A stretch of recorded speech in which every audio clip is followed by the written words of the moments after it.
Hello everyone, welcome to my channel. Today we're doing a reading for sign of Gemini, and keep in mind that this does not resonate for every Gemini. If you'd like a personal reading, it's going to be the first link in the description down below. I repeat that.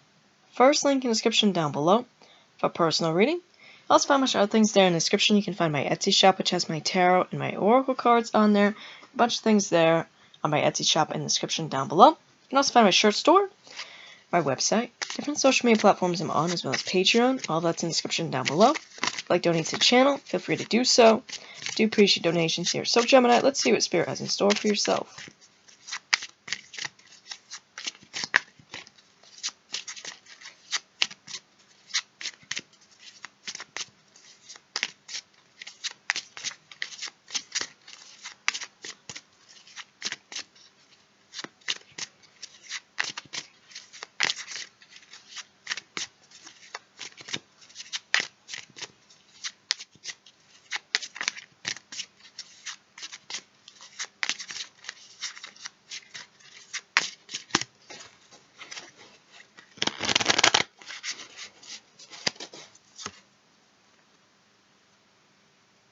So number 3 with Matt Ert.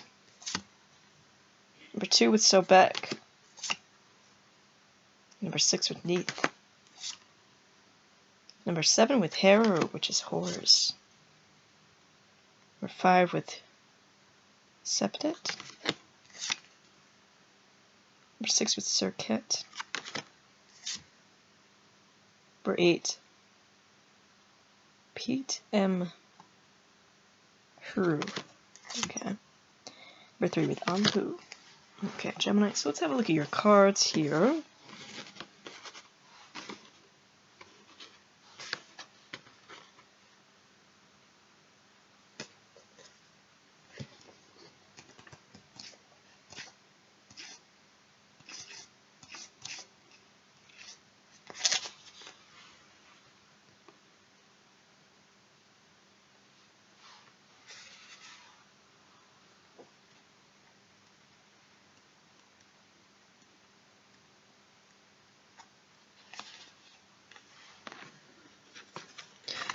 Star Sept, or Sirius, also Black Auset. Auset was the greatest of all goddesses of Egypt, from the early dynasties of the late period of Egypt's history. From her native land, the worship of Auset spread to Greece and Italy, where magnificent temples were raised in her honor. Isis is the Latin version of her name. In the Book of the Doors, we have 2 images of this universal netter. One is Septet, Black Auset, the cosmic goddess. The other is Auset in her terrestrial form, the mother of Haru, the lover of Asur. Cosmic Auset was identified by ancient Egyptians as the star Sirius, the brilliant herald of the new year, when it rose over the eastern horizon with the sun to mark the annual flooding of the Nile, bringing life and fertility to the land. The principle of creation is embodied in Auset, but in a more subtle aspect than the male gods of creation, such as Atum, Shu, and Jeb. Like the double star Sirius, Auset contains all polarities within inside herself. She is both male and female, passive and dynamic, and is the point from where the creative principle comes. She is a source. Auset is Shakti, cosmic energy, which is the essence of life itself, not just the temporary animation of our bodies, but the life that existed before birth and exists after death. Without Auset, without the power to conceive and transmute, there can be no life, as a great Shakti. She was a personification of the great feminine creative power, which conceived and brought forth every living creature and thing. From the gods in heaven to man on the earth and the insect on the ground, what she brought forth she protected and cared for and fed and nourished, and she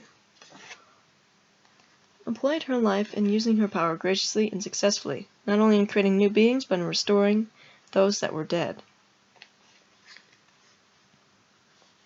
Auset expresses the full range of existence, from her enchanting stellar beauty to her embodiment on earth as lover, magician, and mother. Within Black Auset contained all of the mysteries, the mystery of life and death, mystery of the cosmos with its far-flung constellations, and the central sun, which vivifies our solar system. As a source of all being, each and every principle may be found in her. In this image, Auset is black like the blackness of primordial Africa, and the hidden womb of creation. The hieroglyph of Aset includes the throne, the seat, and the power. Proportions of her throne, which is a square stone, represents regeneration and her power of ruling over the earth. Her symbol has always been the star Sirius, and from this, the sun beyond the sun, she brings her energy down to earth, linking the celestial with the terrestrial.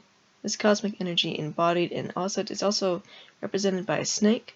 The fire serpent has endlessly spiraling energy that links Aset directly through her mother Nut, who sometimes bears the head of the serpent, to the 8 primordials. When Nut became pregnant, the sun was angry at her and said her children could not be born on any day of the year. So Thoth, always Aset's loyal ally, devised a game to play with Ra and won 5 days in which the children of Nut could be born. Aset was born on the 4th day, the lucky day, said to be a beautiful festival of heaven and earth. When Aset was born in the form of a dark-skinned child, Nut exclaimed, as something, "Behold, I have become thy mother." And this was the origin of the name Ast, or Aset. The 5 days that Thoth were known as, there's some long word here, I don't know how to say. The interesting part of Egyptian calendar. The rising of Sirius was celebrated as the rebirth of the goddess herself. After 70 days spent in Duat, where she was hidden from visible sight, her huge temples were erected in her honor, such as the Temple of Aset at Dendera. And the great isles were aligned toward the precise place on the horizon where the star would reappear.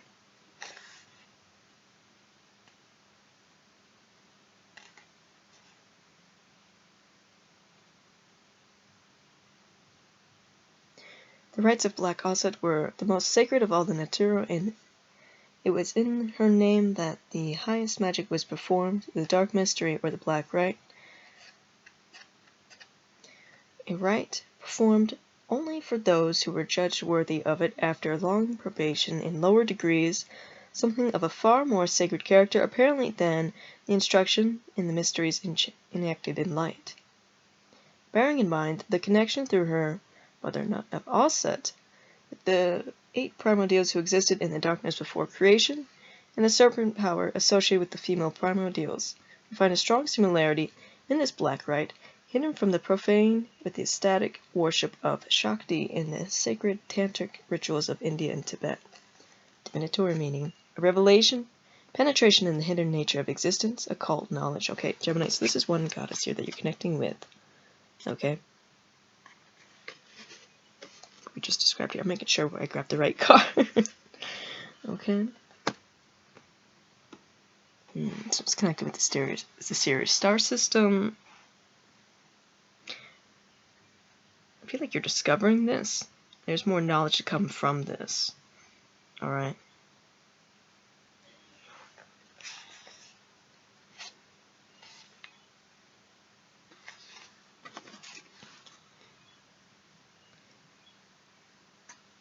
It says to weave.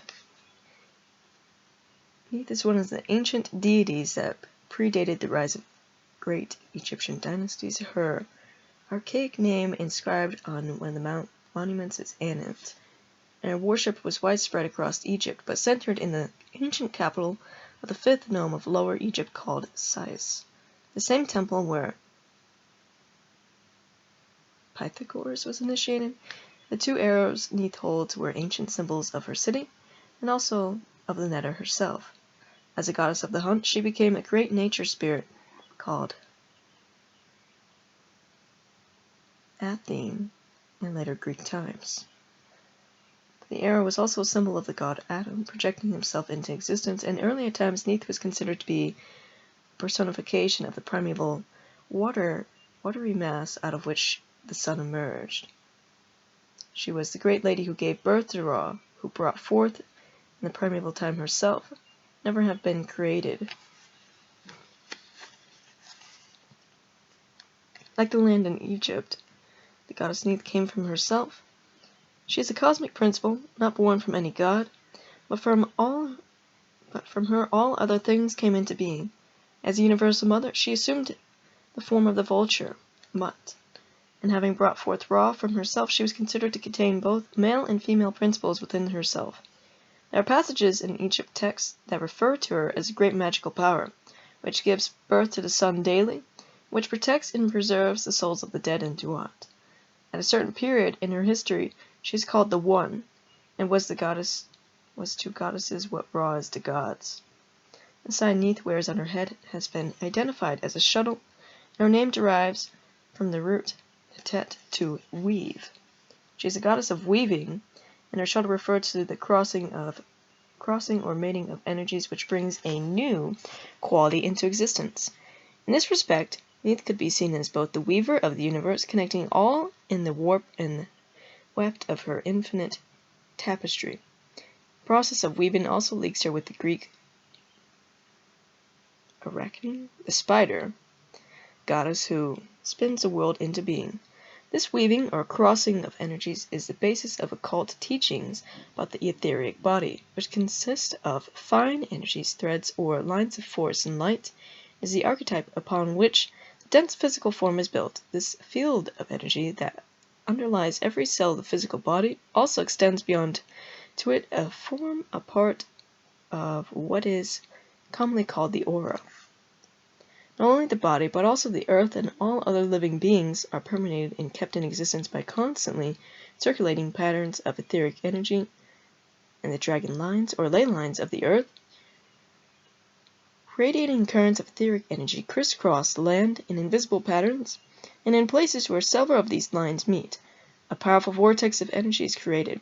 It was in such places that the ancient temples of Natura were raised, and the priests of Heliopolis formed the great company of the gods, and attempted to replace Neith. They found the task was to be hopeless because her worship was too ancient and too powerful to be dissolved.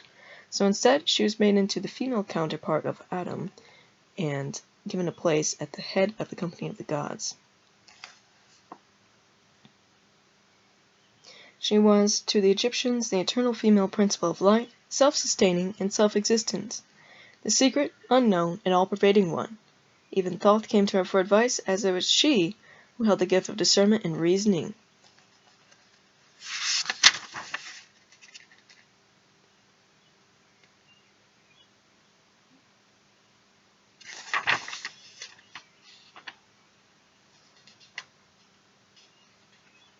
This weaving of Neith is also present in the mummification process. It was Neith who dressed Osor in the lining bandages, and she also watched over the embalming of the dead. At the Feast of the Lambs, a great festival in the city of Sais, candles, lamps, and torches were lit in every house in honor of the goddess Aset Neith. Her functions in the Duat, apart from her bestowing her divine power through the mummy wrappings, included watching over the body of Osor together with Auset, Nebhet, and Serket. She also guards the gate of Sais and is described as the unknown, the unseen, the invisible. Many allusions to Neith's hidden nature brings mind to the dark companion star, to Sirius, and its mysterious function in the creation of life in the solar system. She is hailed as the great goddess within the underworld, which is doubly hidden, thou unknown one. Mysteries which Neith is connected to in the Feast of Lambs celebrated the creative energy of the goddess, the occult processes of generation, and of magic. An auspicious time to make contacts and connections, integration, and creativity. So, one thing I want to point out here, Gemini, is it's like you're connecting with like other beings here. You connect more with that of like the underworld, more of the spiritual world. That's nothing to be scared of, okay? It's all for a purpose. It's like creating, like you're working with this, and it's like you're creating something into being. There's like a process here, and you're working with these beings here, okay? So we have this, we have these two.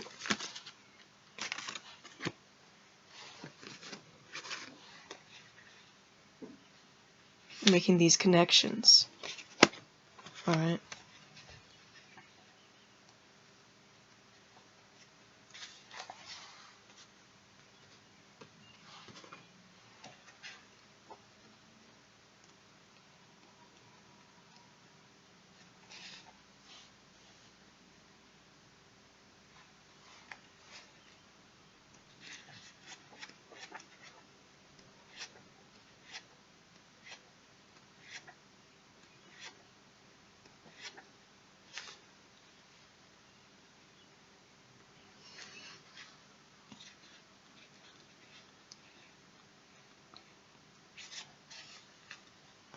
So we have Hera, which is Horus. It says that which is above. Horus is one of the best known of the Egyptian gods. Throughout the dynasties, he was widely worshipped from the earliest period of Egypt's history. The name means that which is above, and in his form of a hawk-headed man wearing the red and white crowns of south and north, united that this netter is usually depicted. He holds the ankh of life, a bow, and arrows in his right hand and a club in his left, while the double crown is the eye of Heru.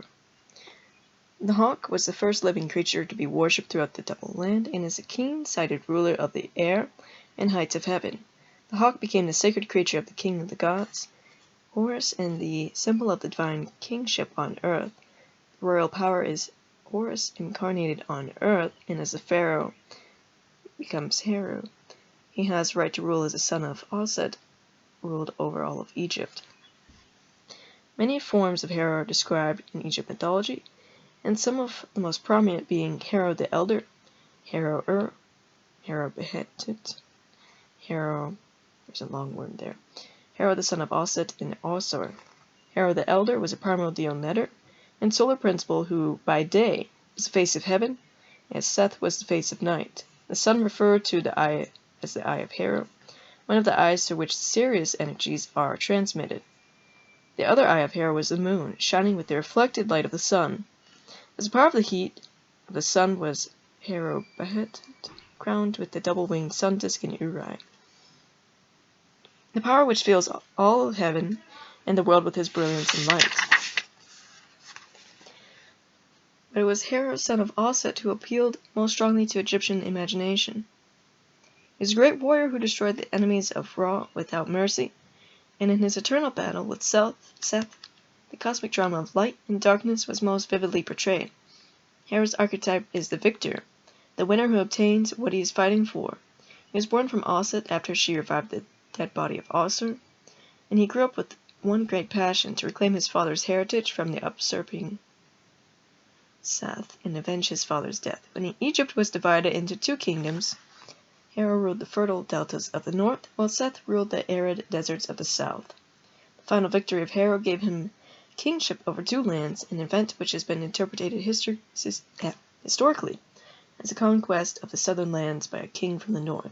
Even as a young child, Heru was confronted by Seth's enmity, and the scorpion sent to kill him almost succeeded, but for Thoth's intervention. He grew up to be a formidable warrior, trained by his father and armed with the iron spear and chains with which he killed and bound his enemies. In this form he was called Heru, the avenger of his father. The battles against Seth and Apep were filled with slaughter. Heru was praised by Ra for his courage in defending the light and life-giving powers of the sun, for Heru was Ra himself reborn, the sun god victorious over death. From his birth in the Delta, Heru is the divine light, held earthbound by Seth.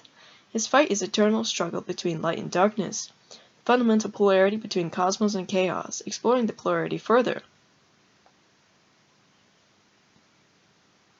Pharaonic myth shows Seth and Horus as enemies, the one and the other, Plato's same and other, the fundamental decision, what is and what is not, being and non-being, all these in one single state which becomes accessible only through the initiation, or the initial scission. The ultimate realization is the union in friendship rather than enmity of Seth and Horus. Heru obtains power of his father by not by killing Seth, but rather by keeping Seth under control. By keeping a balance between these two principles. As a solar principle, he is intimately involved with the creation and rulership of the world, radiating energy and illuminating the earth, but by its very nature, the sun casts a shadow, the same shadow, Heru's twin, against which he must continually struggle. The Duat Heru helped the dead even as he helped his own father by mediating between the judges of Duat and the soul of the deceased. He raised up the ladder that reached into heaven and held it in place while the deceased climbed up from the darkness into the light of Ra.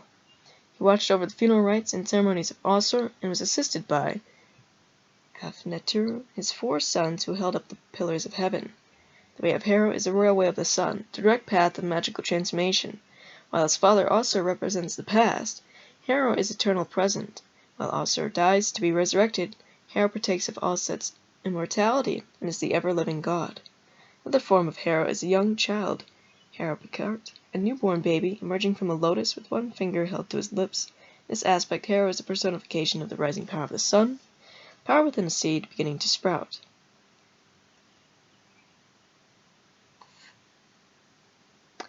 Victory, the winner, triumph over adversity. So you have Horus with you as well. Okay, helping you become victorious. At Gemini.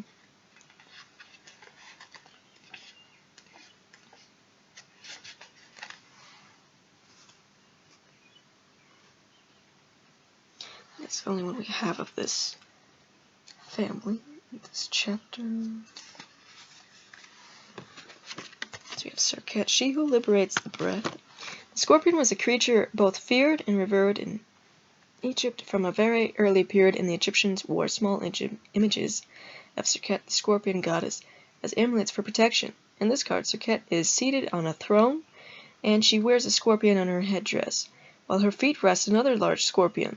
Pronounced physical contraction of the scorpion's body, especially its tail, when threatened, is its expansion when relaxed. The symbolize rhythmic contraction and expansion of the lungs, and the process of breathing in the rhythmic flow of the vital force via the breath. It's also represented the flow of sexual energies. In this respect, Serket is the goddess of sexuality, whose energies can be channeled either positively or negatively. When used for destructive and manipulative purposes, these energies work to ensnare one more deeply in the world of appearances and become poisonous like the scorpion's venom. In this respect, Serket is contraction, preventing the free flow of life force symbolized by the ankh she holds in her left hand, whereas sexuality be a power given as a gift by the goddess, an expression of the cosmic female principle. In this way, that the scorpion was considered sacred to Osset, imparting her protection and magical power, magical knowledge and power. Serket is often referred in the Book of Dead together with Osset, Nebhet, and Neith. These four goddesses watched over the body of Asur and were connected with the four Aphrodite already mentioned, given the occult protection by tying cords with magical knots and protecting the coffins and Kaminic jars, where the inner organs of the dead were sealed. Serket is a goddess of high magic and powerful keeper of the threshold. Some of her aspects can be identified with Heket, and she is praised by this hymn. Okay, it goes on. Danger of misuse of sexual energies or conscious choice in their direction. Magical protection and protection of marriage. Okay, so another thing that you're connected with here is Gemini. Okay, another thing I want to say is if you see like the Death card, if you see like Scorpio appear in your readings, you know that's not always a sign of Scorpio here. Okay, you see that we have the Scorpion here. So we have this goddess, we have this, which is just Anubis. That could be appearing as that. And then we have Sobek here. Alright, but it feels like you're working with these to bring in some manifestation, to bring in the new that you're creating, you're manifesting here. Okay, that can be through forms of magic, but magic's not always bad, right? You do magic when you're manifesting through your mind, because you're putting it out there that that's what you want, and you're working with the gods. You know what I'm saying? It's not always like this dark, weird, creepy crap.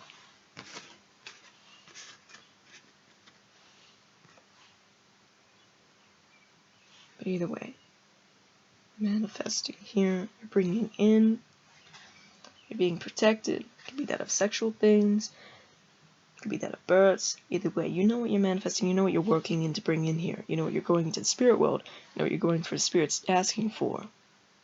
Okay, but I feel like you are going to be victorious here. Ta. We have one right here. He who reunites also to make pregnant. The crocodile god Sobek is one of the very pre-dynastic gods of Egypt, a very ancient netter and chief deity of the city of Crocodile Polis. Of all the animals found in Egypt, the crocodile was among the most feared. The dry season, when the water disappeared from the irrigation canals and streams, the crocodiles moved into the fields in search of food and were liable to kill anyone or anything in their path. So it is not surprising that Sobek was regarded as one of the Set's henchmen, a personification of darkness and death. In the Osirian dynasties, the crocodile was transformed into an image of evil and a symbol of Seth to be trampled underfoot.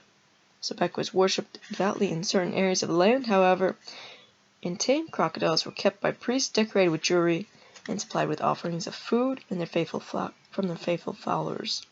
The destructive power of Sebek was seen to be a necessary element in the process of transformation. The primeval power he personified was destructive only to those who were enmeshed in the material trappings of the external world. Fearful deities have always been employed to guard the inner teachings of the sacred sciences. They represent our own fears and destructive energies protected in an outward form. Or not protected, but projected. Primeval power, Sebek, was was a link with extra-human realms, with reptilian consciousness, and the mud and slime of human beginnings. By the 4th dynasty, however, Sebek assumed the form of a ram-headed crocodile. It was not only identified with Seth, but was also with Ra as a form of the sun god. When the vernal equinox entered the sign of the ram,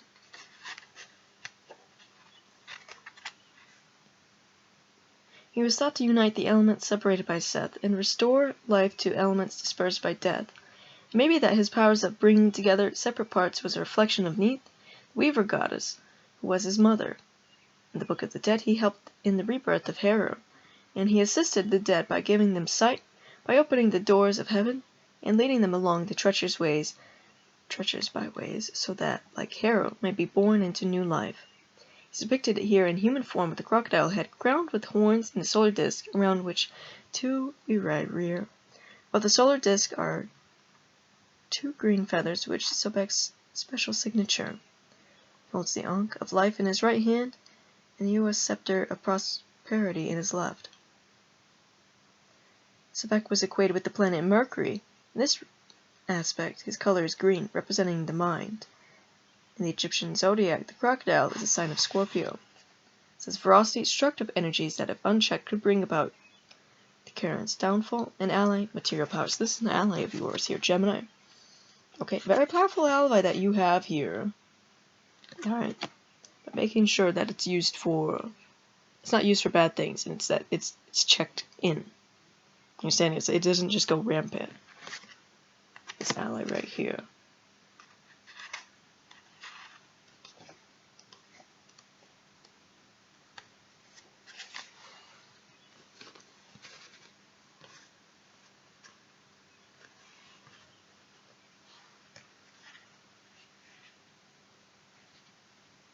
Number 3, number 8. The opener of the ways from ant to wrap around. The jackal-headed god Anpu is a powerful duat netter. His worship goes back to the very ancient times, and he was revered throughout Egypt as a friend and helper of the dead. Symbolic animal, the jackal or desert dog, lived in the mountains and deserts where the burial grounds were situated, and he was always associated with the tombs of the dead. Anpu was a child of Osir, a god with whom he was closely associated. He was conceived through Osir's liaison with the goddess Nebhet. Abandoned by her, he was brought up by Auset, and was always seen to be her faithful companion. As we have already noted, Nebhet is the alchemical principle of decomposition and decay. In Anpu, Darwin's association appeared as a dark god, intimately concerned with the embalming of the bodies of the dead. As he embalmed his father, Osir, to present influences of time and decay, Anpu also watched over the embalming of humans. He is often shown standing beside the funeral bearer where the mummy is laid. As dweller in the chamber of embalmment, as preserver of life and protector against devouring goddesses Amit, so the dead may be reborn as Osir was into a new way of life. He is always shown in the judgment scene, checking the balance of the scales and guarding the door at the end of the hall as the mighty goddesses. As one of the main Neturu in the Book of the Dead, he accompanies the dead through the duat on their way to Osir, and it is Anpu who receives the body in the tomb. He is another keeper of the threshold. In this card, Anpu holds the Ankh as his function of preserver of life and the scepter of magical power, the Uis. The 2 jackals lie before him, representing both Anpu and Hap-Uat, another jackal god who shares the task of guiding the dead. Of these 2, the function of each god was to open the ways. Anpu was the opener of the roads of the north, and Apua was the opener of the roads of the south. In fact, Anpu was the personification of summer solstice. Apua was the winter solstice. As Anpu and Hera were both sons of Asur, they are strongly connected, so much that Anpu can be portrayed as a double god, and the procession of Aset from the ancient ceremonies of Asur, the two-faced messenger of heaven, and the Dua is described as having a face that is alternately black as night and golden as the day. As a guide of heaven and a leader of souls to Asur, he was a beneficent god, but as a personification of death and decay, he was a being who inspired terror.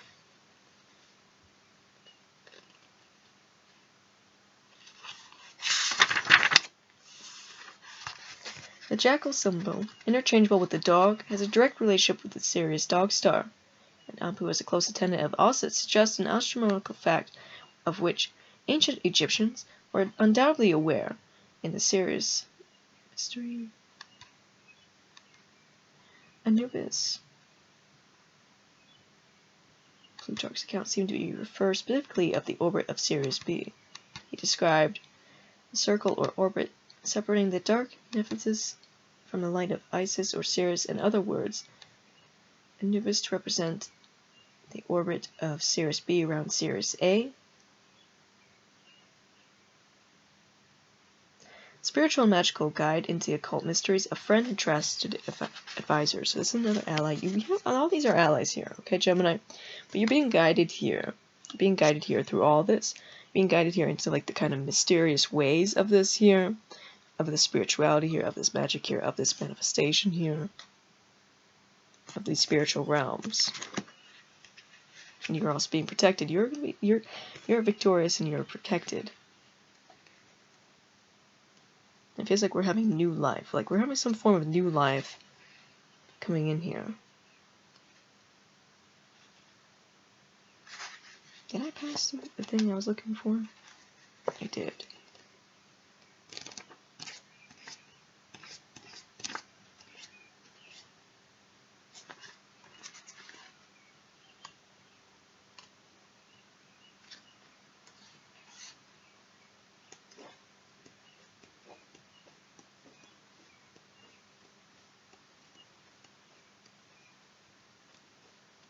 I don't remember.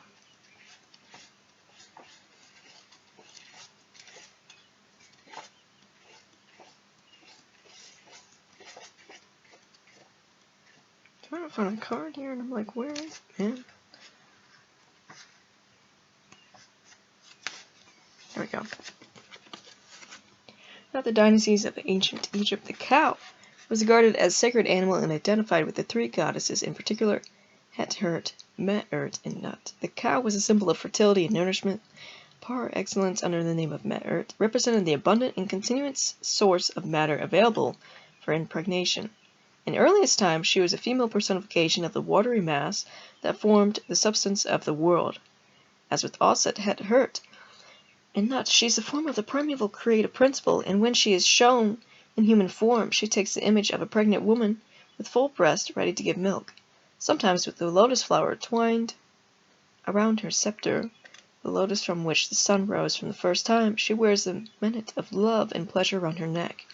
In this card, she appears as the great celestial cow, covered in stars, whose home is in the sky. In the rites of Asur, the god's body is laid in the wooden box in the form of a cow, so that he would be reborn from the womb of the celestial cow. She gave nourishment to the dead in Amenta. And in the Book of the Dead, the deceased says,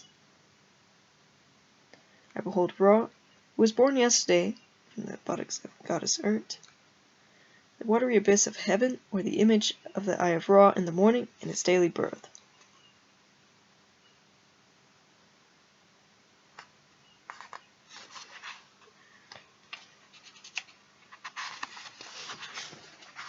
In the Duat, Met-Ert was also linked with Mat, the judgment of the dead in primitive times took place in the hall of Met-Ert, and it is said that in those most ancient times it was the body and not the soul that was judged by the Netur, As the goddess gave birth to all living things, so she presided over the judgment of the person's deeds after death. She could renew the body and restore life through her magical powers. She was also linked with Thoth and with 7 forms of Het-Hert. And there were 7 wise ones of Met-Ert who, together with Thoth, planned the world. These 7 wise ones were born from Met-Ert, and coming from the primordial water, they took form of 7 hawks and flew upwards into the sky. Together with Thoth, they were concerned with writing, learning, and studying sacred sciences. Unlimited possibilities, a time for seeding plans. All possibilities are in potential but not yet realized. Okay, so look at this. So your plans are going to be coming true. Like what you're working on here, that's like I said, it's going to be victorious here. It could be a bunch of different things. Alright, but it's something spiritual here that you're being guided. Alright, it can be that of birds, can be a number of things here, Gemini, but you already know what it is. Oh, we skipped this card. I don't even remember that one at all.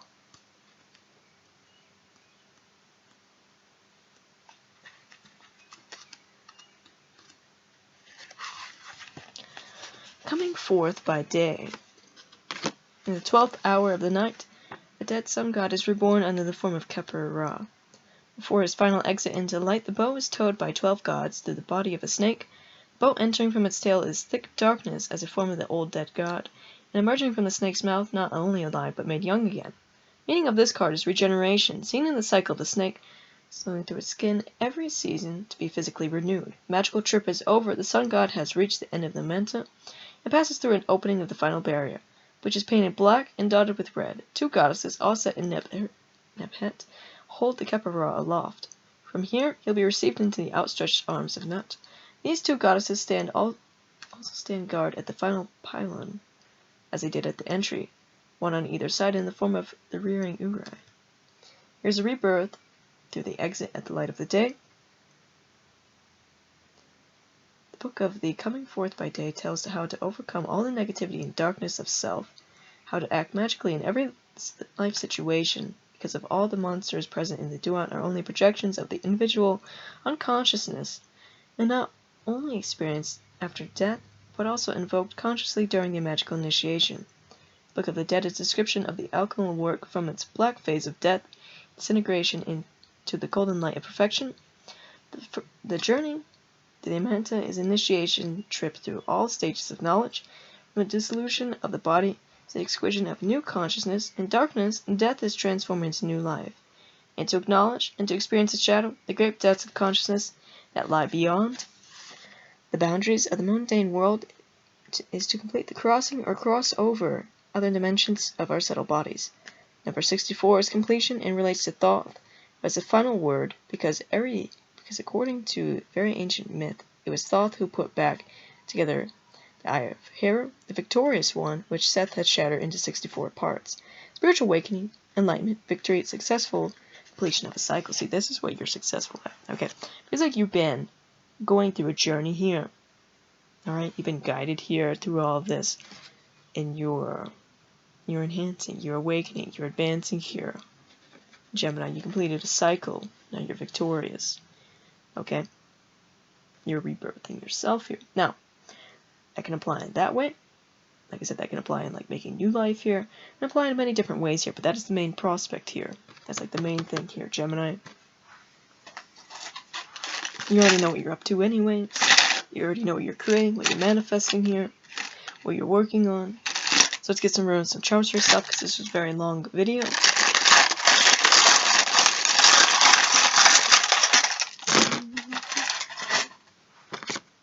So you have Ra. We have Anubis. Actually, do see that right there. We have Bastet. We have this Egyptian snake goddess. We have this moon beetle. Okay, so we're connecting with the moon here quite heavily. With beetle, we have the scarab beetle here. The star, we have the Sirius star system. We have Serapis Bay, which is Ascended Master of Light, which you're connecting to. Alright, yes, we do have that of fertility there, and we do keep talking about this throughout this reading, so that's something to keep in mind. We have gateways opening up for you. You're merging into like more strength. You understand? This is more like spiritual strength here. So, that's all I have for you. And like I said, first link in the description down below. for a personal reading. Also go to my Etsy shop. Go in there, go buy something. Really appreciate that. And if you want to see more content, don't forget to subscribe. Bye guys.